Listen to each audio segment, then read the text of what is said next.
Divine Thoughts, a journey to the innermost recesses of our soul. Isho മിശിഹായ്ക്ക് സ്തുതിയായിരിക്കട്ടെ. ഇന്നത്തെ സുവിശേഷ ഭാഗം വിശുദ്ധ മത്തായി അറിയിച്ച സുവിശേഷം 11-ാം അധ്യായം 25 മുതലുള്ള തിരുവചനങ്ങളാണല്ലോ. ഈശോയുടെ ഹൃദയസ്പർശിയായ ഒരു പ്രാർത്ഥനയാണ് നമ്മളിവിടെ കാണുന്നത്. ഈശോ പ്രാർത്ഥിക്കുന്ന പല രംഗങ്ങളും സുവിശേഷകന്മാര് സൂചിപ്പിക്കുന്നുണ്ടെങ്കിലും ഈശോ എപ്രകാരമാണ് പ്രാർത്ഥിച്ചത്, എന്ത് പറഞ്ഞാണ് പിതാവായ ദൈവത്തോട് സംസാരിച്ചത് എന്ന് ചുരുക്കം ചില സന്ദർഭങ്ങളിൽ മാത്രമേ നമുക്ക് കേൾക്കുവാൻ സാധിക്കുന്നുള്ളൂ. അതിലൊരവസരമാണ് ഈ 11-ാം അധ്യായത്തിലെ 25 മുതലുള്ള വാക്യങ്ങളിൽ മത്തായി ശ്ലീഹ രേഖപ്പെടുത്തുന്നത്. ഭാഗ്യസ്മരണാർഹനായ ബെനഡിക്ട് 16-ാമൻ മാർപ്പാപ്പ ഈ പ്രാർത്ഥനയെക്കുറിച്ച് പറയുന്നത് ഈശോയുടെ പ്രാർത്ഥനകളിലെ അമൂല്യമായ രത്നമാണ് ഇതെന്നാണ്. കാരണം ഈശോയ്ക്ക് പിതാവായ ദൈവവുമായുള്ള ആ ആത്മബന്ധം, ആ അടുപ്പം, ആ ഒരു ഇന്റിമേറ്റ് കമ്മ്യൂണിയന്റെ ആ ഒരു തലം നമുക്ക് മനസ്സിലാക്കി തരുന്നത് ഈ പ്രാർത്ഥനയാണ് എന്നാണ് മാർപ്പാപ്പ പറയുന്നത്.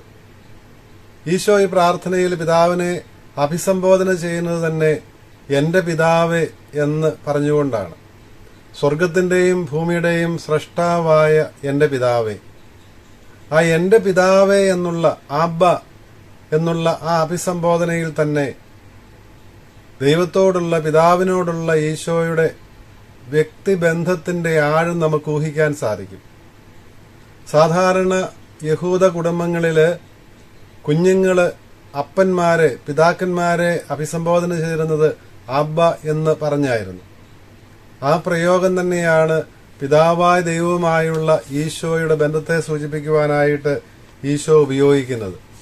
പഴയ നിയമത്തിൽ പലയിടങ്ങളിലും ഇസ്രായേലിന്റെ ദൈവം ഇസ്രായേലിന്റെ പിതാവാണ് എന്നുള്ള സൂചന നമുക്ക് കാണാൻ സാധിക്കുന്നുണ്ട് എങ്കിലും ഇസ്രായേൽ ജനം ദൈവത്തെ നേരിട്ട് പിതാവേ എന്ന് അഭിസംബോധന ചെയ്തിരുന്നില്ല. ഇസ്രായേലിന്റെ പിതാവാണ് കർത്താവായ ദൈവം എന്നുള്ള സൂചന നിയമാവർത്തന പുസ്തകം 32-ാം അധ്യായം 6-ാം വാക്യത്തിലും ഏശയ്യായുടെ പുസ്തകം 63-ാം അധ്യായം 16-ാം വാക്യത്തിലുമൊക്കെ നമ്മൾ കാണുന്നുണ്ട്. പക്ഷേ ദൈവത്തെ പിതാവേ എന്ന് അഭിസംബോധന ചെയ്യുന്നത് ഈശോയുടെ ശൈലിയായിരുന്നു. യോഹന്നാന്റെ സുവിശേഷത്തിൽ 7-ാം അധ്യായം 21-ാം വാക്യത്തിലും 10-ാം അധ്യായം 32-ാം വാക്യത്തിലും 12-ാം അധ്യായം 50-ാം വാക്യത്തിലുമൊക്കെ നമുക്കിത് കാണാൻ സാധിക്കും. ആ ഒരു വ്യക്തിബന്ധത്തില് ഈശോ നിൽക്കുന്നത്, ഈശോയുടെ അസ്തിത്വം, ഈശോയുടെ വ്യക്തിത്വം, ഐഡന്റിറ്റി എന്ന് പറയുന്നത് പിതാവായ ദൈവവുമായി ബന്ധപ്പെട്ടുള്ളതാണ്. അത് പിതാവിനാൽ അയക്കപ്പെട്ടു എന്നുള്ളതിലായിരുന്നു ഈ ബന്ധം ഈശോ പലപ്പോഴും വ്യക്തമാക്കിയിരുന്നത്. ഞാൻ അയക്കപ്പെട്ടവനാണ്, എന്നെ അയച്ചവനാണ് ഞാൻ പറയുന്ന കാര്യങ്ങളുടെ ഉറവിടം, അവനോട് പറഞ്ഞതാണ് ഞാൻ പറയുന്നത്, അവന്റെ അസ്തിത്വമാണ് ഞാൻ വെളിപ്പെടുത്തുന്നത്, അവന്റെ മുഖമാണ് ഞാൻ നിങ്ങൾക്ക് മനസ്സിലാക്കി തരുന്നത് എന്നെല്ലാം ഈശോ പറയുന്നത് നമുക്ക് കാണാൻ സാധിക്കും. അപ്പോൾ അയച്ചവന് വേണ്ടി സംസാരിക്കുന്നവനായിട്ടാണ് ഈശോ സുവിശേഷങ്ങളിൽ കാണപ്പെടുന്നത്. അയച്ചവനെ വെളിപ്പെടുത്തുന്നു, അവന്റെ ഹിതം വെളിപ്പെടുത്തുന്നു. അതായിരുന്നു ഈശോ ചെയ്തത്. ഈ വെളിപ്പെടുത്തല് ഈശോ പിതാവായ ദൈവത്തെ വെളിപ്പെടുത്തിയപ്പോൾ അത് സ്വീകരിച്ചവരെയാണ് ഈശോ ശിശുക്കൾ എന്ന് വിളിക്കുന്നത്. അത് ശിഷ്യന്മാരായിരുന്നു. നിർമ്മലമായ ഹൃദയം, നൈർമല്യമുണ്ടായിരുന്ന ഈ ശിഷ്യന്മാരാണല്ലോ ഈശോയുടെ ആഹ്വാനം ശ്രവിച്ച് അവിടുത്തെ അനുഗമിക്കാൻ തയ്യാറായതും അവിടുത്തെ പിതാവായ ദൈവത്തെക്കുറിച്ചുള്ള അവിടുത്തെ വെളിപ്പെടുത്തൽ സ്വീകരിക്കുവാൻ തയ്യാറായതും. ഈശോ പിതാവായ ദൈവത്തെ എന്റെ പിതാവേ, സ്വർഗത്തിന്റെയും ഭൂമിയുടെയും സ്രഷ്ടാവായ പിതാവേ എന്നാണ്, നാഥനായ പിതാവേ എന്നാണല്ലോ അഭിസംബോധന ചെയ്യുന്നത്. യഹൂദ പ്രാർത്ഥനയുടെ ശൈലിയാണിത്. ഉദാഹരണത്തിന് തോബിത്തിന്റെ പുസ്തകം 10-ാം അധ്യായം 14-ാം വാക്യത്തിൽ നമ്മൾ കാണുന്നുണ്ട്, സ്വർഗത്തിന്റെയും ഭൂമിയുടെയും നാഥ, ഈ ജനത്തിന്റെ മേൽ അങ്ങ് വർഷിച്ച കൃപയെ, നന്മകളെ പ്രതി ഞങ്ങൾ അങ്ങയെ സ്തുതിക്കുന്നുവെന്നുള്ള പ്രാർത്ഥന നമുക്ക് കാണാം തോബിത്തിന്റെ പുസ്തകത്തിൽ. ഇതേ ശൈലിയിൽ തന്നെയായിരുന്നു യഹൂദ പ്രാർത്ഥനകളെല്ലാം തന്നെ ആരംഭിക്കുന്നത്. കാരണം യഹൂദരുടെ ദൈവത്തെക്കുറിച്ചുള്ള ചിന്ത ആരംഭിക്കുന്നത് തന്നെ പ്രപഞ്ച സ്രഷ്ടാവായ ദൈവത്തെ ഓർത്തുകൊണ്ടാണ്. വിശുദ്ധ ഗ്രന്ഥത്തിന്റെ ആരംഭത്തില് ആദ്യ അധ്യായത്തില് സൃഷ്ടിയുടെ വിവരണം നൽകിയിരിക്കുന്നതിനെ അതുകൊണ്ടാണ്. ദൈവത്തെക്കുറിച്ചുള്ള ചിന്ത ആരംഭിക്കുന്നത് സ്രഷ്ടാവായ ദൈവത്തെ, ഈ സൃഷ്ടിയായ മനുഷ്യൻ, സൃഷ്ടിയുടെ മകുടമായ മനുഷ്യൻ സ്രഷ്ടാവായ ദൈവത്തെ ഏറ്റുപറയുകയും അംഗീകരിക്കുകയും ചെയ്തുകൊണ്ടാണ്. അങ്ങയെ സ്വർഗത്തിന്റെയും ഭൂമിയുടെയും നാഥനായ എന്റെ പിതാവെ, ഞാൻ അങ്ങയെ സ്തുതിക്കുന്നു, അങ്ങയെ ഏറ്റുപറയുന്നു, അങ്ങയെ പുകഴ്ത്തുന്നു എന്നെല്ലാം മലയാളത്തിൽ പരിഭാഷപ്പെടുത്തുമ്പോൾ ആ പദത്തിന്റെ ആന്തരിക അർത്ഥം, മൂലാർത്ഥം യഥാർത്ഥത്തിൽ ഏറ്റുപറയുന്നുവെന്നാണ്. ഈ ഏറ്റുപറയലിനെ കുറിച്ച് ബെനഡിക്ട് മാർപ്പാപ്പ 2 കാര്യങ്ങളാണ് എടുത്തു പറയുന്നത്. ഒന്ന്, ആ ഉറവിടം അംഗീകരിക്കലാണ്. ഈ സൃഷ്ടപ്രപഞ്ചത്തിന്റെ ഉറവിടം, ഉത്ഭവം അങ്ങിൽ നിന്നാണ്, അങ്ങാണിതിന്റെ ആദി കാരണം എന്നുള്ള സത്യം അംഗീകരിക്കലാണ് ഏറ്റുപറയലിന്റെ അടിസ്ഥാന കാരണമായി നിൽക്കുന്നത്. ഇനി അത് ഏറ്റുപറയുമ്പോൾ അതിനോട് കൂടെ തന്നെ ചേരുന്നു, അതിനോട് എഗ്രി ചെയ്യുന്നു, ആ എഗ്രിമെന്റിൽ തന്നെ അതിനോടുള്ള യോജിപ്പിൽ മുൻപോട്ട് പോകുന്നു എന്നുള്ള സൂചനയും ഈ ഏറ്റുപറച്ചിലിന്റെ ഭാഗമാണ്. ഏറ്റുപറയുമ്പോൾ അത് ഞാനും അംഗീകരിക്കുന്നു, അതെന്റെ ജീവിതത്തിൽ ഞാനും സ്വീകരിക്കുന്നു എന്നുള്ള ധ്വനി കൂടെ ഉണ്ട് എന്ന് ഈ ഏറ്റുപറച്ചിലിൽ ഉണ്ട് എന്ന് ബെനഡിക്ട് മാർപ്പാപ്പ പറയും. അപ്പോൾ ഈശോ പിതാവായ ദൈവത്തോട് ആകാശത്തിന്റെയും ഭൂമിയുടെയും സൃഷ്ടാവായ നാഥനായ എന്റെ പിതാവെ എന്ന് അഭിസംബോധന ചെയ്തുകൊണ്ട് പ്രാർത്ഥിക്കുമ്പോൾ ആ യഹൂദ പാരമ്പര്യത്തിൽ നിന്നുകൊണ്ട് പ്രാർത്ഥിക്കുന്നു. സൃഷ്ടി മുഴുവന്റെയും കാരണഭൂതനായ പിതാവിനെ ഏറ്റുപറഞ്ഞുകൊണ്ട് ആരാധിച്ചുകൊണ്ട് തന്നെ പ്രാർത്ഥന ആരംഭിക്കുന്നത് കാണാൻ സാധിക്കും. നമ്മുടെ കുർബാനയില് അനാഫ്രയിലെ ആദ്യ ഭാഗത്ത് വചനശുശ്രൂഷ കഴിഞ്ഞ് കാർമികൻ ആഘോഷമായി മദ്ബഹയിലേക്ക് പ്രവേശിക്കുന്ന സമയത്ത് 3 പ്രാവശ്യം കുനിഞ്ഞ് ആചാരം ചെയ്ത് പ്രാർത്ഥിച്ചുകൊണ്ട് മദ്ബഹയിലേക്ക് പ്രവേശിക്കുമ്പോഴുള്ള പ്രാർത്ഥനയിൽ നമ്മൾ ഇപ്രകാരം കാണുന്നുണ്ട്: പിതാവും പുത്രനും പരിശുദ്ധാത്മാവുമായ ദൈവമേ, സ്വർഗത്തിന്റെയും ഭൂമിയുടെയും നാഥനായ പിതാവേ, അങ്ങേക്ക് ഞാൻ നന്ദി പറയുന്നു. ഈശോയുടെ ആ പ്രാർത്ഥനയുടെ അതേ ശൈലി തന്നെയാണ്. എന്തുകൊണ്ട്? അങ്ങയുടെ അഭിഷിക്തന്റെ ശരീരരക്തങ്ങളുടെ സ്തുതിർഹവും പരിശുദ്ധവും ജീവദായകവും ദൈവികവുമായ രഹസ്യങ്ങളെ അങ്ങേക്ക് അർപ്പിക്കുവാൻ പാപിയായിരുന്നിട്ടും അങ്ങനെ കാരുണ്യപൂർവ്വം യോഗ്യനാക്കി. കാർമികൻ തന്റെ അയോഗ്യത ഏറ്റുപറഞ്ഞ് ഈ ദിവ്യരഹസ്യങ്ങളുടെ പരികർമ്മത്തിന് യോഗ്യനാക്കിയതിനെ ഓർത്ത് ദൈവത്തെ സ്തുതിക്കുമ്പോൾ, ദൈവത്തിന് നന്ദി പറയുമ്പോൾ ആകാശത്തിന്റെയും ഭൂമിയുടെയും സ്രഷ്ടാവായ സ്വർഗത്തിന്റെയും ഭൂമിയുടെയും നാഥനായ പിതാവേ എന്ന് അഭിസംബോധന ചെയ്തുകൊണ്ടാണ്. അതുപോലെ തന്നെ മദ്ബഹയില് ബലിപീഠത്തിന് മുമ്പിൽ നിന്നുകൊണ്ട് 2ാമത്തെ ഗഹന്ത പ്രാർത്ഥന പ്രണാമജപം ചൊല്ലുമ്പോഴും കാർമികൻ സ്രഷ്ടാവായ ദൈവത്തെ, ഈ പ്രപഞ്ചത്തിന്റെ കാരണഭൂതനായ ദൈവത്തെ ഏറ്റുപറഞ്ഞുകൊണ്ടാണ് പ്രാർത്ഥന ആരംഭിക്കുന്നത്. അതിപ്രകാരമാണ്: പിതാവും പുത്രനും പരിശുദ്ധാത്മാവുമായ സർവേശ്വര, അങ്ങയുടെ മഹത്വമേറിയ തൃത്വത്തിന്റെ ആരാധ്യമായ നാമം എല്ലാ അധരങ്ങളിൽ നിന്ന് സ്തുതിയും എല്ലാ നാവുകളിൽ നിന്ന് കൃതജ്ഞതയും എല്ലാ സൃഷ്ടികളിൽ നിന്ന് പുകഴ്ചയും അർഹിക്കുന്നുവെന്ന്. തുടർന്ന് പറയുകയാണ്: അങ്ങ് ലോകത്തെയും അതിലുള്ള സകലത്തെയും കനിവോടെ സൃഷ്ടിക്കുകയും മനുഷ്യവംശത്തോട് അളവറ്റ കൃപ കാണിക്കുകയും ചെയ്തുവെന്ന്. അപ്പോൾ എന്തുകൊണ്ടാണ് സകല സൃഷ്ടികളും അങ്ങയെ പുകഴ്ത്തുന്നത് എന്നേറ്റ് പറയുകയാണ്. കാരണം അങ്ങ് ഈ പ്രപഞ്ചത്തെ മുഴുവനും കാരുണ്യാതിരേകത്താൽ സൃഷ്ടിച്ചു, വലിയ മനസ്സലിവോടെ അതിനെ കാത്തു പരിപാലിക്കുകയും ചെയ്യുന്നു. മനുഷ്യന് ഈ വലിയ അനുഗ്രഹങ്ങൾ നൽകിയിരിക്കുന്നു. അതിനെ ഓർത്ത് അങ്ങേ ഏറ്റുപറയുന്നു, സ്തുതിക്കുന്നു, പുകഴ്ത്തുന്നു എന്നാണ് കാർമികൻ സമൂഹം മുഴുവനും വേണ്ടി ഏറ്റുപറയുന്നത്. എന്തുകൊണ്ടാണ് ഈശോ പിതാവിനെ സ്തുതിക്കുന്നത് എന്ന് മത്തായി സുവിശേഷകൻ രേഖപ്പെടുത്തുന്നുണ്ട്. അങ്ങയെ സ്തുതിക്കുന്നു, ഏറ്റുപറയുന്നു എന്ന് പറഞ്ഞിട്ട് പറയുകയാണ്. കാരണം വിജ്ഞാനികളിലും വിവേകികളിലും അങ്ങഇത് മറച്ചുവെച്ച് ശിശുക്കൾക്ക് വെളിപ്പെടുത്തിയിരിക്കുന്നു. ആരാണ് ഈ ശിശുക്കൾ? സഭാപിതാക്കന്മാര് പലരും ഈ ശിശുക്കളെ കുറിച്ച് പറയുമ്പോൾ പറയും, അഗസ്തിനോസ് പറയും, ഈ ശിശുക്കൾ പാപത്തെയും തിന്മയെ സംബന്ധിച്ച് ശിശുക്കളായിരിക്കുന്നവരാണ് എന്ന് പറയും. അതുപോലെ തന്നെ ഈശോയെ അനുഗമിക്കുവാൻ തയ്യാറായ ഈശോ ശിശുതുല്യമായ നൈർമല്യത്തോടെ ഈശോയുടെ ആഹ്വാനം ശ്രമിച്ച് അവിടുത്തെ അനുഗമിച്ചവർ ആണ് ഉദ്ദേശിക്കുന്നത് എന്നും സഭാപിതാക്കന്മാർ വ്യാഖ്യാനിക്കുന്നുണ്ട്. ദൈവത്തിന്റെ പദ്ധതി വെളിപ്പെടുത്തിയ, ദൈവത്തിന്റെ ഹിതം വെളിപ്പെടുത്തിയ ഈശോയെ സ്വീകരിക്കുവാൻ തയ്യാറായവര് അവരാണ് ശിശുക്കളുടെ സ്ഥാനത്ത് നിൽക്കുന്നത്. വിജ്ഞാനികളുടെയും വിവേകികളുടെയും സ്ഥാനത്തുള്ളത് യഹൂദ നിയമത്തില് വലിയ പരിജ്ഞാനമുണ്ടായിരുന്ന നിയമജ്ഞരെയും പണ്ഡിതരെയും പ്രധാന പുരോഹിത ശ്രേഷ്ഠരെയും ഒക്കെയാണ് ഈശോ ഉദ്ദേശിക്കുന്നത്. ഈ ലോകത്തിന്റെ ദൃഷ്ടിയിൽ വിജ്ഞാനികളും വിവേകികളുമായിട്ടുള്ളവർ എന്ന് പറയുന്നത്. ഈ ലോകത്തിന്റെ മാനദണ്ഡമനുസരിച്ച് അറിവുണ്ടാകുന്നത് ഈ പഠിപ്പുള്ളവർക്കാണ്. പക്ഷേ ഈശോ നൽകുന്ന ഈ അറിവ് അതിന്റെ അടിസ്ഥാനത്തിലല്ല, ലോകത്തിന്റെ മാനദണ്ഡം അനുസരിച്ചല്ല. ഇവിടെ ഈശോയുടെ അറിവ് പ്രീസപ്പോസ് ചെയ്യുന്നത്, ഈശോ നൽകുന്ന അറിവ് ഒരു കമ്മ്യൂണിയൻ ഓഫ് ബീയിങ്, അതാണല്ലോ ഈശോയുടെ ഈശോ വെളിപ്പെടുത്തിയ അറിവിന്റെ അടിസ്ഥാനമായി നിൽക്കുന്നത് പിതാവായ ദൈവവുമായുള്ള ഈശോയുടെ പുത്രബന്ധമാണ്. ആ പിതൃപുത്ര ബന്ധത്തിൽ നിന്നാണ് ഈശോയ്ക്കുള്ള ഈ അറിവും ഈശോ വെളിപ്പെടുത്തുന്നതുമെല്ലാം. ശിശുതുല്യമായ മനസ്സുള്ളവർക്ക് ഈശോ നൽകുന്ന ഈ വെളിപ്പെടുത്തൽ സ്വീകരിക്കാൻ സാധിക്കും. കാരണം അവര് ഈശോയിലുള്ള വിശ്വാസം വഴി ഈശോയോട് ഐക്യപ്പെടുന്നു. ഈശോയോടുള്ള ഐക്യം വഴി പിതാവായ ദൈവവുമായിട്ട് ഐക്യത്തിലാകുന്നു.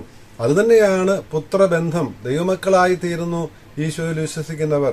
ഈശോ പറയുന്നുണ്ടല്ലോ, തന്നെ സ്വീകരിച്ചവർക്ക്, തന്നിൽ വിശ്വസിക്കുന്നവർക്ക് ദൈവമക്കളാകുവാനുള്ള ഭാഗ്യം അവൻ നൽകിയെന്ന് നമ്മുടെ യോഹന്നാന്റെ സുവിശേഷം 1-ാം അധ്യായം 12-ാം വാക്യത്തിൽ യോഹന്നാൻ ശ്ലീഹയുടെ വാക്കുകൾ കാണുന്നുണ്ട്.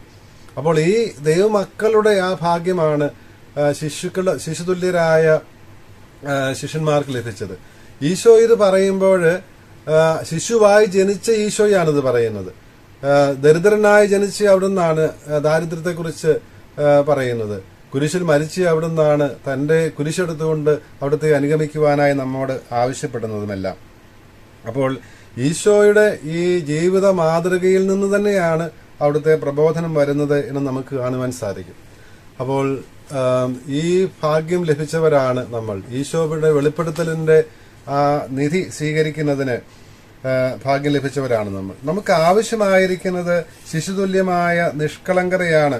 മത്തായിയുടെ സുവിശേഷം 5-ാം അധ്യായം 8-ാം വാക്യത്തില് അഷ്ടഭാഗ്യങ്ങളെ കുറിച്ച് പറയുമ്പോൾ പറയുന്നുണ്ടല്ലോ, ഹൃദയ നൈർമല്യമുള്ളവർ ദൈവത്തെ കാണും.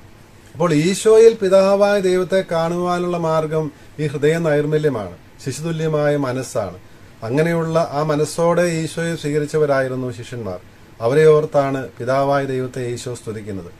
ഇന്നത്തെ സുവിശേഷത്തിന്റെ 2-ാം ഭാഗത്ത് നമ്മൾ വളരെ ആശ്വാസം നൽകുന്ന ഒരു ഭാഗമാണ് കാണുന്നത്. എന്താണ് ഈശോ പറയുന്നത്? അധ്വാനിക്കുന്നവരും ഭാരമഹിക്കുന്നവരുമായ നിങ്ങളെല്ലാവരും എന്റെ പക്കൽ വരുവിൻ. എത്രയോ ആശ്വാസപ്രദമായ വചനമാണിത്. കാരണം ഈ ഭൂമിയിലായിരിക്കുന്ന നമ്മളെല്ലാവരും അധ്വാന ഭാരത്താൽ വലയുന്നവരാണ്. അധ്വാനിക്കുന്നവരും ഭാരമഹിക്കുന്നവരും എന്റെ പക്കൽ വരുവിൻ. ഈ ലോകത്തുള്ള ജീവിതം എന്നും അധ്വാനത്തിന്റെയും കഷ്ടപ്പാടിന്റേതുമാണ് നമ്മുടേത്. അപ്പോൾ നമുക്ക് ആശ്വാസമായിട്ട് അവിടുന്നുണ്ട്. അവിടുത്തെ പക്കലേക്ക് വന്നാൽ മതി. ഈശോയുടെ പക്കലേക്ക് വരണം. വേറൊരിടത്തുമല്ല ആശ്വാസം തേടി പോകേണ്ടത്, ഈശോ എന്ന വ്യക്തിയുടെ പക്കലേക്കാണ് എന്ന് സൂചിപ്പിക്കുകയാണ്. ഏതെങ്കിലും തത്വങ്ങള് ഡോക്ടറിൻ പഠിക്കുന്നതോ പരിശീലിക്കുന്നതോ അല്ല. ഏതെങ്കിലും ഒരു ധാർമ്മികതയുടെ ഒരു നിയമം പാലിക്കുന്നത് മാത്രമല്ല. അത് ഈശോയിൽ വന്നു കഴിയുമ്പോൾ, ഈശോയുടെ അടുത്ത് വന്നു കഴിയുമ്പോൾ ഈ യഥാർത്ഥ വിശ്വാസത്തിൽ ഉറച്ചു നിൽക്കും. അവിടുന്ന് നൽകുന്ന ആ ധാർമ്മിക ജീവിത പാതയിലൂടെ നീങ്ങുകയും ചെയ്യും. അപ്പോൾ പ്രധാനമായിട്ടുള്ളത് ഈശോ എന്ന വ്യക്തിയുടെ പക്കലേക്ക് വരിക എന്നുള്ളതാണ്. അവിടെ വന്നു കഴിയുമ്പോഴാണ് ഈശോയുടെ പ്രബോധനങ്ങൾക്ക്, ഈശോ കാട്ടിത്തന്ന ആ ധാർമ്മിക ജീവിത ശൈലിക്ക് പ്രാധാന്യമുണ്ടാകുന്നത്. അപ്പോൾ ഏറ്റവും ആദ്യം ആവശ്യമായിരിക്കുന്നത് ഈശോയുടെ അടുത്ത് വരിക എന്നുള്ളതാണ്.